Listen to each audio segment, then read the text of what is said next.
세상을 보는 방식, 여러분은 어떤 렌즈로 세상을 바라보고 계신가요? 사람들은 흔히 상식이라는 틀에 갇혀 세상을 판단하지만 오늘 소개할 이 책은 우리에게 이렇게 말합니다. 상식을 뒤집어라. 그러면 진짜 세상이 보인다. 안녕하세요, 여러분. 오늘은 평범한 경제학 책과는 차원이 다른 세상을 새로운 시각으로 이해하게 만드는 흥미진진한 책, 괴짜 경제학에 대해 이야기해 보려고 합니다. 저자 스티븐 레빗과 스티븐 더브너는 경제학을 단순히 숫자와 돈에 관한 학문이 아니라 우리가 매일 마주하는 사회적 현상과 인간 행동의 숨은 동기를 밝히는 강력한 도구로 활용합니다. 범죄율 감소의 진짜 이유가 무엇인지 궁금하신가요? 교사가 시험 성적을 조작하는 이유는 뭘까요? 심지어 아기의 이름조차 미래의 경제적 성공과 관련이 있다는 사실 믿을 수 있으세요? 오늘은 이 책의 주요 내용을 흥미로운 사례와 함께 풀어가며 여러분의 사고방식에 변화를 가져다줄 강력한 통찰을 제공하겠습니다. 그럼 시작해볼까요? 진짜 세상의 뒷이야기로 들어갑니다. 1장 범죄율 감소의 진짜 이유는 무엇인가? 1990년대 미국에서는 놀라운 일이 벌어졌습니다. 폭발적으로 증가하던 범죄율이 갑자기 급격히 감소하기 시작했죠. 살인, 강도, 폭력 등 무서운 범죄들이 눈에 띄게 줄어들었습니다. 사람들은 궁금했습니다. 왜 갑자기 범죄가 줄어든 걸까? 정치가들은 자기 덕분이야 라고 주장했습니다. 강력한 법 집행 덕분이다. 경찰력이 강화된 덕이다.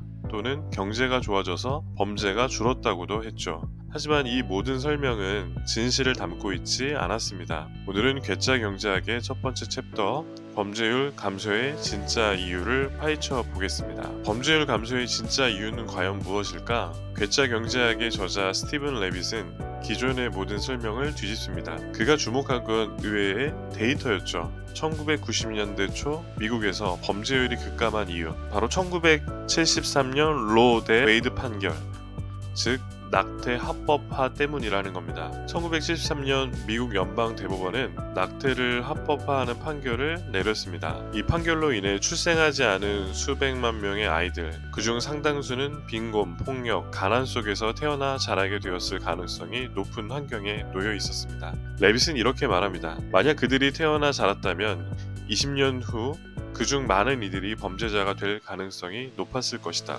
다소 논란이 될 수 있는 주장이죠.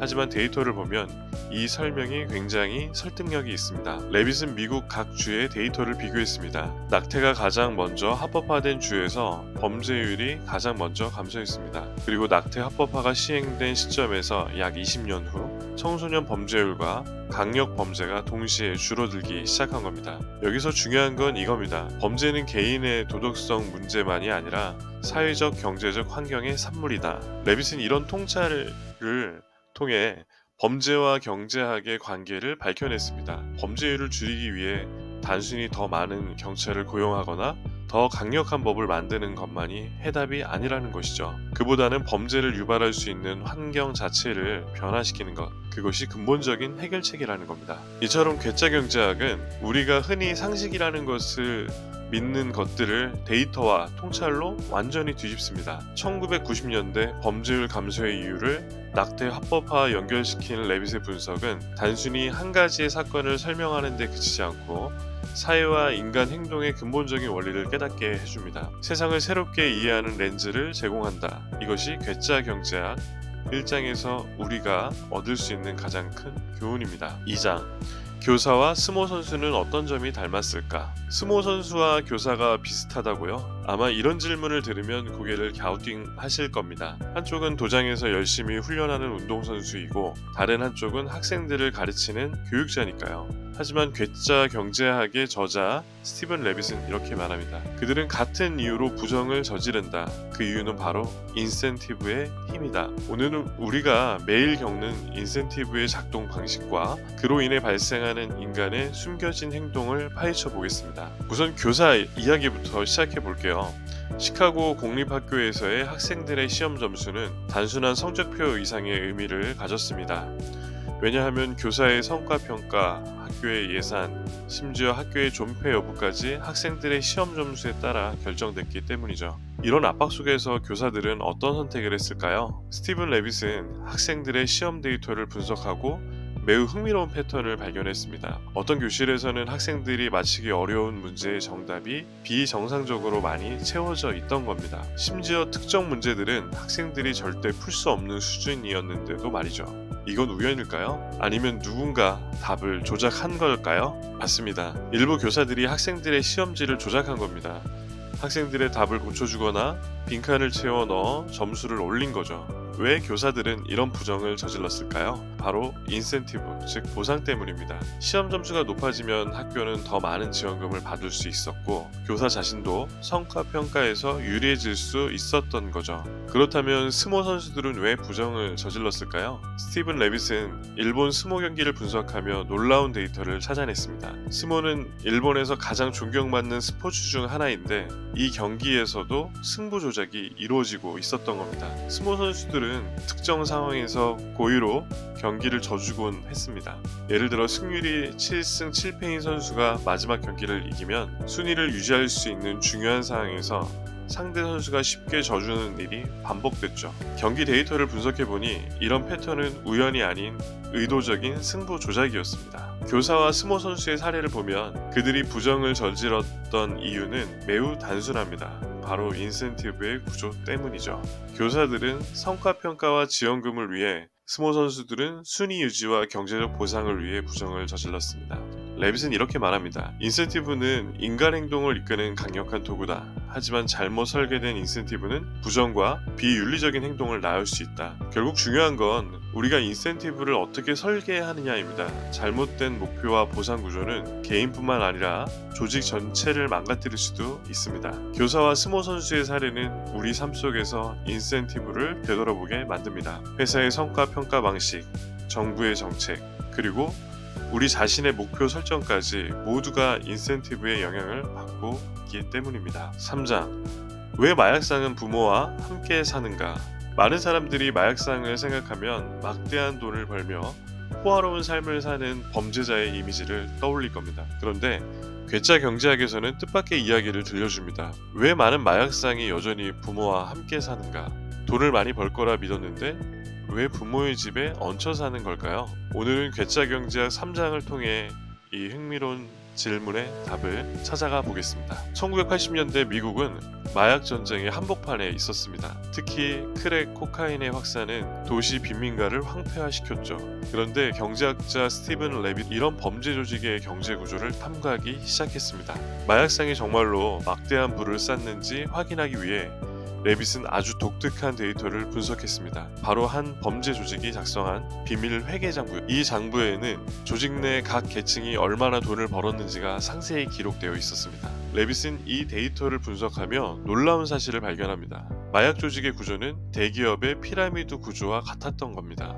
맨 꼭대기에는 엄청난 부를 가진 소수의 조직 리더들, 중간에는 조직을 관리하는 중간 관리자들, 그리고 맨 아래 가장 위험한 일을 하는 수많은 말단 마약상들. 그렇다면 말단 마약상들의 수입은 과연 얼마나 될까요? 결과는 충격적이었습니다. 말단 마약상이 버는 돈은 1시간에 약 3달러, 미국의 최저임금보다도 훨씬 낮은 금액이었죠. 더 놀라운 건 이들이 목숨을 걸고 일하고 있다는 겁니다. 말단 마약상의 사망률은 전쟁터에 배치된 군인의 사망률과 비슷할 정도로 높았습니다. 그런데 왜 그들은 이런 위험한 일을 계속할까요? 레빗은 이 질문에 대해 이렇게 설명합니다. 그들은 조직의 리더가 되기를 꿈꾸기 때문이다. 말단 마약상들은 비록 지금은 가난하고 위험한 상황에 있지만 언젠가 조직의 상위 계층으로 올라가 막대한 부를 누릴 수 있을 거라고 믿는 겁니다. 이건 마치 프로농구 선수나 연예인을 꿈꾸는 수많은 청소년들과 비슷합니다. 현실은 극소수만 성공할 수 있지만 그 꿈을 쫓는 사람들이 계속 존재하는 거죠. 그렇다면 이제 원래 질문으로 돌아가 보겠습니다. 왜 많은 마약상들이 부모와 함께 살까요? 그 이유는 간단합니다. 말단 마약상들의 수입은 너무 적어서 독립적으로 생활할 수 없기 때문입니다. 집세를 내고 생활비를 감당하기엔 턱없이 부족한 돈이었죠. 결국 많은 말단 마약상들은 위험을 무릅쓰고 조직에 남아야 있지만 현실적으로는 부모의 도움 없이도 생존조차 어려운 상황에 놓여 있었습니다. 괴짜 경제학은 이 사례를 통해 다음과 같은 중요한 메시지를 던져주는데요. 첫째는 우리가 흔히 알고 있는 상식이 실제로는 왜곡되어 있을 수 있다. 마약상이 부유하다는 생각은 사실과 거리가 멀었죠. 둘째, 경제 구조와 인간 행동은 깊이 연결되어 있다. 말단 마약상이 위험한 삶을 선택한 이유도 그들이 속한 조직의 경제적 구조 때문이었습니다. 그리고 마지막으로 경제적 꿈과 희망은 때로는 현실을 왜곡한다. 말단 마약상들이 리더가 되기를 꿈꾸지만 대부분 그 꿈을 이루지 못합니다. 4장, 부자가 되려면 무엇이 필요한가? 부자가 되려면 어떻게 해야 할까요? 열심히 일하면 될까요? 아니면 타고난 재능이나 운이 필요할까요? 괴짜경제학 4장에서는 부를 축적하는 데 있어 가장 중요한 요소를 이야기합니다. 놀랍게도 그 답은 우리가 흔히 생각하는 것과 전혀 다를지도 모릅니다. 오늘은 부와 성공에 대한 경제학적 통찰을 살펴보겠습니다. 많은 사람들은 부자가 되기 위해 열정, 노력, 재능 같은 요소가 중요하다고 생각합니다. 하지만 스티븐 레빗은 질문을 달리 던집니다. 그렇다면 왜 비슷한 능력과 환경을 가진 사람들이 전혀 다른 경제적 결과를 얻게 되는 걸까? 그 답은 평범하지만 강력한 요인, 바로 출생 시기와 환경에서 시작됩니다. 예를 들어 볼까요? 미국 역사에서 가장 많은 억만장자를 배출한 세대는 19세기 후반과 20세기 초반에 태어난 사람들입니다. 이들은 어린 시절 산업혁명과 경제성장이라는 엄청난 기회의 시기에 성인이 되었죠. 시대적 환경이 그들에게 부를 쌓을 기회를 제공한 것입니다. 반대로 경제 대공황기에 태어난 사람들은 그 기회가 상대적으로 제한적이었죠. 이건 개인의 능력보다도 출생 시점이 성공의 결정적 요인이 될 수 있다는 걸 보여주고 있습니다. 또 다른 중요한 요소는 네트워크와 환경입니다. 레빗은 부자가 된 많은 사람들의 사례를 분석하며 공통점을 발견했습니다. 이들은 단순히 자신의 능력만으로 성공한 것이 아니라 적절한 연결고리와 네트워크를 통해 성공의 발판을 마련했다는 점입니다. 어떤 환경에서 자랐는지, 주변 사람들과 어떤 관계를 맺었는지가 부를 축적하는 데 중요한 역할을 했던 겁니다. 여기서 한 가지 흥미로운 사실이 있습니다. 우리는 흔히 열심히 일하면 성공할 수 있다고 믿습니다. 하지만 레빗은 말합니다. 열심히 일하는 것만으로는 부를 이루기 어렵다. 중요한 건 올바른 기회를 잡는 것이다. 기회란 때로는 올바른 환경에서 자라나는 것이고 때로는 적절한 네트워크를 통해 제공되는 것입니다. 이런 기회를 얻는 사람들은 다른 사람들보다 더 유리한 위치에서 경제적 성공을 이룰 가능성이 높아집니다. 그렇다면 우리는 부자가 되는 데 있어 얼마나 많은 선택권을 가지고 있을까요? 레빗은 이렇게 말합니다. 개인의 선택도 물론 중요하지만 사회적 시스템과 구조의 영향은 그보다 훨씬 더 클 수 있다. 이 말은 우리가 속한 환경과 사회적 시스템이 개인의 성공을 크게 좌우한다는 것을 의미합니다. 즉, 부를 축적하려면 단순히 개인적인 노력만으로는 부족하고 환경과 시스템을 이해하고 활용해야 한다는 겁니다. 사장에서 말하고자 하는 거는 첫 번째는 성공과 부는 개인적인 능력만의 결과가 아니다. 출생 시점, 환경, 사회적 시스템 같은 외부 요인이 성공의 중요한 열쇠가 됩니다. 둘째, 기회를 잡는 눈이 필요하다. 단순히 열심히 사는 것을 넘어 올바른 환경에서 올바른 기회를 포착할 줄 알아야 합니다. 셋째, 네트워크와 시스템을 이해하고 활용하라. 혼자서는 모든 걸 이루는 시대는 지났습니다. 성공은 주변과의 연결에서 시작될 수 있습니다. 5장, 부동산 중개인은 왜 당신의 집을 싸게 팔고 싶어 할까? 부동산 중개인, 그들은 집을 팔거나 살 때 우리에게 꼭 필요한 전문가입니다. 하지만 한 가지 질문이 떠오르지 않나요? 그들은 정말 우리의 이익을 위해 일할까? 혹시 우리가 집을 팔 때 우리보다 본인의 이익을 더 중요하게 생각한다면 괴짜경제학의 5장은 부동산 중개인과 고객 사이에 숨겨진 경제적 심리를 파헤칩니다. 이 흥미로운 이야기를 들려드리도록 하겠습니다. 부동산 중개인이 받는 수수료는 집값에 따라 달라집니다. 일반적으로 거래가 성사되면 총 거래 금액의 6%를 수수료로 받습니다. 하지만 여기서 문제는 이 수수료를 중개인과 다른 중개인이 나누고 다시 중개인의 회사와도 나눈다는 겁니다. 결과적으로 중개인이 실제로 받는 금액은 거래가 커도 작아도 큰 차이가 없게 됩니다. 레빗은 데이터를 통해 부동산 중개인의 행동을 분석했습니다. 결과는 놀라웠습니다. 중개인은 자신의 집을 팔 때 평균적으로 고객의 집보다 더 높은 가격에 더 오랜 시간을 들여 거래를 마쳤습니다. 왜 이런 차이가 발생할까요? 그 다음 바로 경제적 유인 구조에 있습니다. 부동산 중개인은 집을 빨리 팔수록 더 많은 거래를 할 수 있습니다. 즉 시간이 지날수록 한 거래에 들이는 노력이 줄어드는 겁니다. 예를 들어 당신의 집을 1억에 팔든 1억 1천만 원에 팔든 중개인이 받는 실제 수수료 차이는 몇만 원에 불과합니다. 하지만 당신의 집이 더 비싼 가격에 팔리기 위해 1, 2주 더 기다려야 한다면 중개인의 입장에서는 추가 시간을 들이는 게 큰 이득으로 보이지 않을 수 있죠.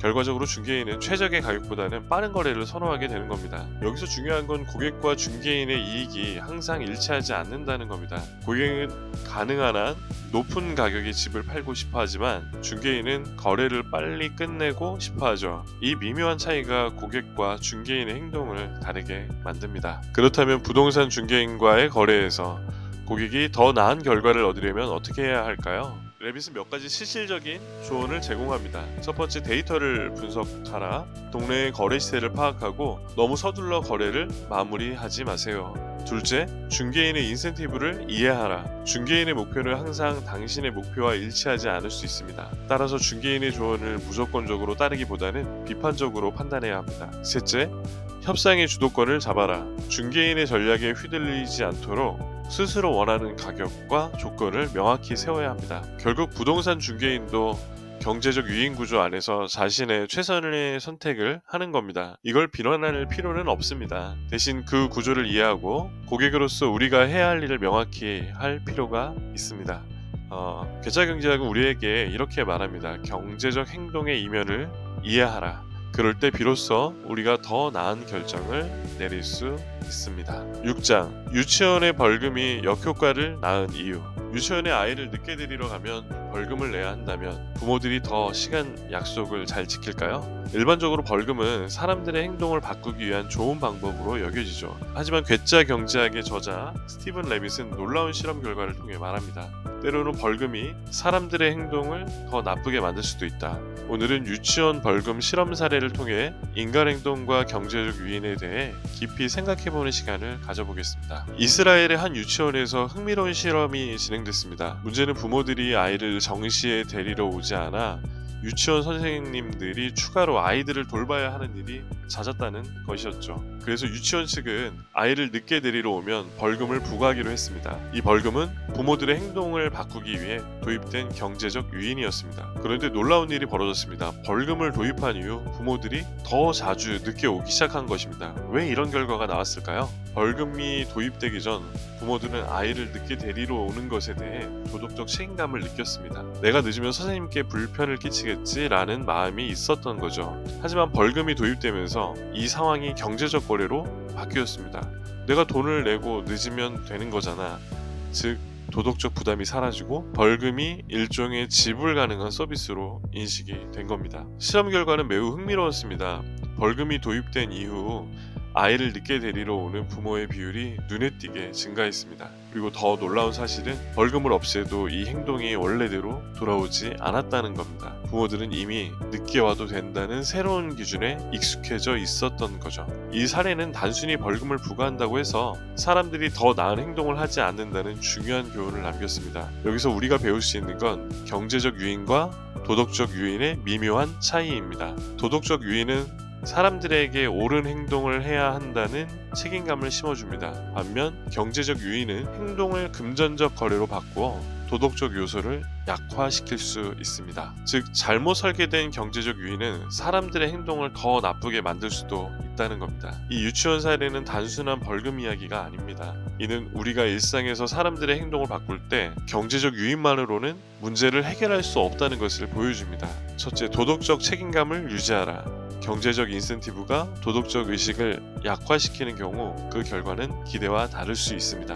둘째, 사람들의 심리를 고려하라. 경제적 보상이나 벌금이 사람들의 행동을 단순히 바꿀 수 있다고 믿는 것은 위험할 수 있습니다. 상황과 맥락을 고려한 설계가 중요합니다. 셋째, 행동 변화에는 시간이 필요하다. 사람들의 행동 패턴을 바꾸기 위해서는 단순한 규제나 벌금 이상의 복합적인 접근이 필요합니다. 오늘은 괴짜경제학 6장에서는 유치원의 벌금 실험 사례를 통해 경제적 유인의 이면을 살펴봤습니다. 단순한 벌금이 사람들의 행동을 어떻게 완전히 바꿔놓을 수 있는지 깊이 이해할 수 있는 시간이었습니다. 네, 여러분 오늘도 괴짜 경제학을 통해 우리가 잘 알지 못했던 세상의 이면을 함께 탐험했습니다. 부동산, 벌금, 그리고 경제적 유인까지 일상에서 마주하는 결정들이 얼마나 복잡하게 얽혀 있는지, 그 속에서 우리가 어떤 행동을 해야 하는지 한 걸음 더 이해할 수 있었습니다. 이 책은 우리가 당연하게 여겼던 것들에 대한 근본적인 질문을 던져주고 있습니다. 경제적, 심리적, 사회적 요인이 우리의 선택을 어떻게 좌우하는지 알게 되면 우리는 더 현명한 결정을 내릴 수가 있겠죠. 네. 영상이 도움이 되셨다면 여러분 구독과 좋아요 눌러주시고 댓글로 여러분의 생각을 공유해주세요. 혹시 오늘 소개한 내용이 여러분의 일상에 어떻게 적용이 될 수 있을지 궁금합니다. 여러분의 소중한 의견이 영상 제작에 큰 도움이 됩니다. 그럼 다음 영상에서 뵙도록 하겠습니다. 감사합니다.